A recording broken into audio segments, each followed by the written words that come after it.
For the last few years, museums across Wales have benefited from the Saving Treasures Telling Stories project.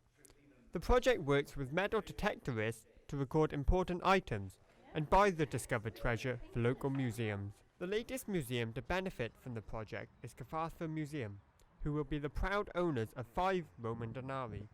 The hoard of coins found in Manor will be the museum's first piece of treasure. Well, it's really exciting because it's something that's never happened before. Obviously, we're quite a small museum, so we'd never be able to, have the funding to do this ourselves. So it's really special for us, especially because they were found in the local area by, local metal detectorists. So, we'll definitely put them on display because, it's such an interesting find. The coins will go on display at the museum to the public. Christopher Parry, Communications and Outreach Officer for the museum, believes that the hoard will help educate the local community and offer an insight into a forgotten era in Wales's history. With towns like Merthyr Tydfil and a lot of valley towns that are really preoccupied with industrial heritage and often Roman history and prehistory and a lot of different historical periods get overlooked and sidelined just to focus on industry.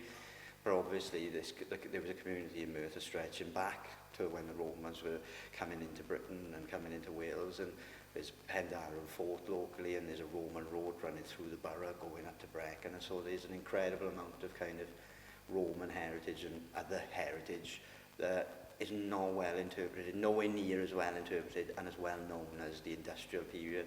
So things like the coins just give us, it gives a physical presence to a history that is literally all but forgotten and sidelined in places like Merthyr. Darren Jessett, member of Merthyr Metal Detecting Club, says that metal detecting is important to understanding local history and heritage. It opens up the history for the whole area, like how long someone was living there, where they were working in the areas and living and all the rest of it. Yeah, there's a lot of information that can be found from items like these, like when it's come out, I couldn't believe my eyes, holding that in my hand, and obviously these things, and it's just unbelievable. You can't get another feeling like it really, Discovering the coins was a moment of pride for the group, some of who already have items on display at the museum. Well, we went up for the day. My machine broke, so I was using my dad's machine as well. He found the first one, which I thought I damaged by digging it out. I had the second one 10 minutes later. Carl was coming over the fence. He said, "Oh, what have you had?" They showed him the 2 denariuses. Within seconds of putting his machine down, his machine went off. He had one. Happy days. I've been detecting myself 3 years, and it's an achievement for me, because I've only ever had a 50-metre swimming badge growing up, and that was it. Never had no trophies, nothing so. Never had my name anywhere. I've learned more history now than through doing metal detecting than I ever did in school.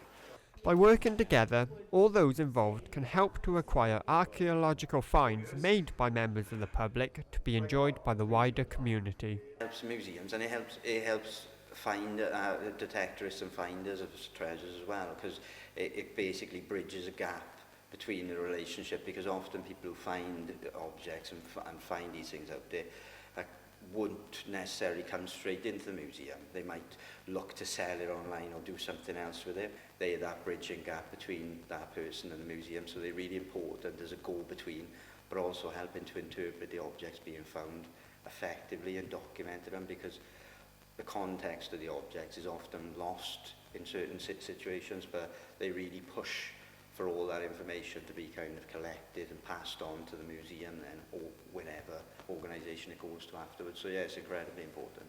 A good working practice is also important to the club. Farm exactly what come off the ground is, so that it takes it a long way, because it shows trust for one, and word of mouth goes a long way, especially between farmers, because one farm to the next farm, like I say, it is a bridge point to turn around, get on with the farmers, show exactly, keep up their rules and regulations.